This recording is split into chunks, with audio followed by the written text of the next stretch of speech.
Байнгын хорооны дүгнэлттэй холбоотой хоёр чиглэлийн асуулт асууя.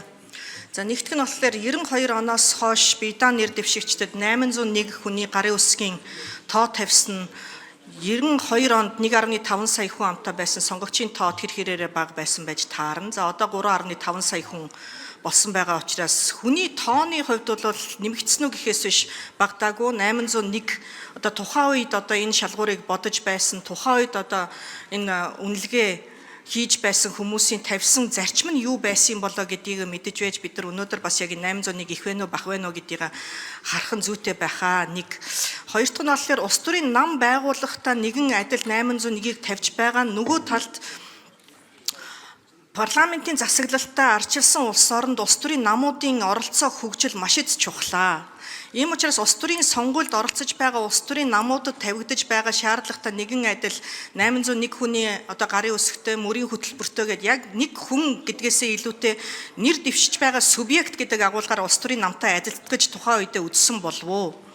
За 801 хүний гарын үсэг цуглуулах улс төрийн нам байгуулах гад ядраад зовоод чадахгүй байсан хүн нэг талд нь одоо хэсэг бүлэг хүмүүс байхад тэдгээрийн эрх ашгийг эсрэгээрээ хөндөд одоо бийдаагчдад илүү давуу байдал үүсгэсэн хэрэг одоо цэцтээр дараад нь дахиад очих вэ дээ.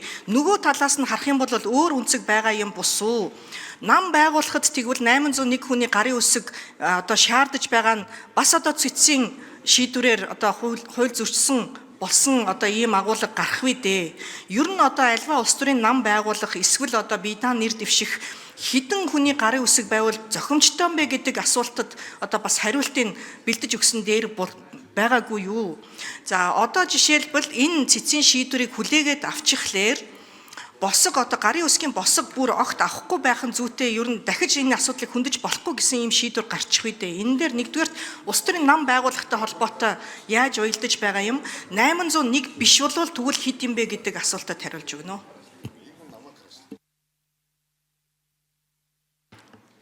За Цэндийн сандаг өчрөгч хариулт өгье. Ойлголоо. Их хурлын даргын хэлж байгааг ойлгож байгаа.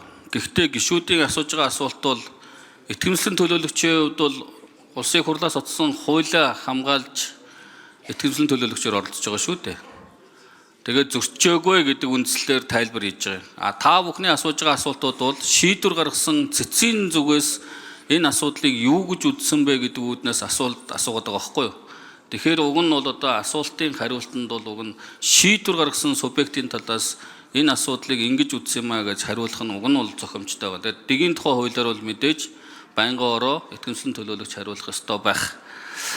За тэгвэл ариун зай гишүүний асуултанд хэлэхэд бол за яг 801 бол өндөр байна. Тэгэд одоо зохимжтой нь хэд юм бэ гэдэг асуудал одоо байна уу гэж явах шиг байна. За их хурл цэцүүлд үзэхдээ бол 801-ийг шаардлага шалгуур нь босго нь өндөр байна. Гэхдээ яг зохимжтой тоон тэд юм а гэсэн одоо дүгнэлтэндээ бол одоо тийм хариулт бол хэлээгүй. Одоо тийм дүгнэлтэнд оруулаагүй. Гэхдээ ямар ч гэсэн улс төрийн намыг байгуулахад 801 иргэний гарын үсэг цуглуулгатай адилхан бийдаагч нарын хувьд бол тухайн тойргийн сонгогчдын 801 бол одоо бас адилтгаж шууд ингээд улс төрийн намтай адилтгаад ингээд үзчихэж байгаа нь ганц бие дааж байгаа хүний хувьд бол зөвхөн тухайн тойргийн сонгогчдоос 801 хүний гарын үсэг цуглуулна гэдэг бол амаргүй юм аа.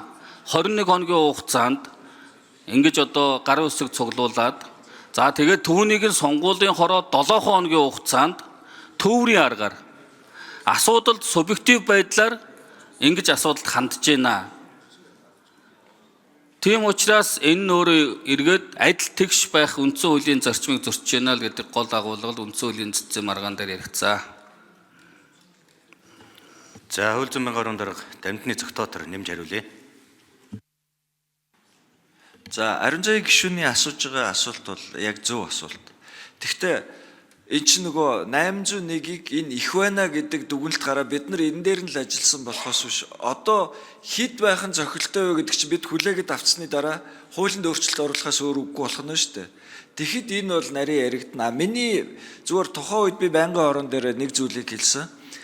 Ер нь зохистой дараагийн хуулиа боловсруулахдаа нэг юмыг бодох хэрэгтэй байна. Зохистой тэгвэл төвшин хэд юм бэ гэдгийг бодох хэрэгтэй. Нэг хувилбар нь бол би жишээлбэл юу гэж үзэж байгаа гэхээр тухайн жилээ юу сонгуулийн ерөнхий хороо сонгуулийн жилээ өөрөө шийддэг байг. Гэхдээ тэрийг баримжаад нь юу байх ёстой гэхээр хамгийн бага одоо жишээлбэл баг хурлын гишүүдийн тоотой нам тэрний гишүүн дэвшүүлэх босго хэд вэ тэрийгээр нь тогтоож тэгж болно гэж нэг санал хэлж ирсэн зүгээр.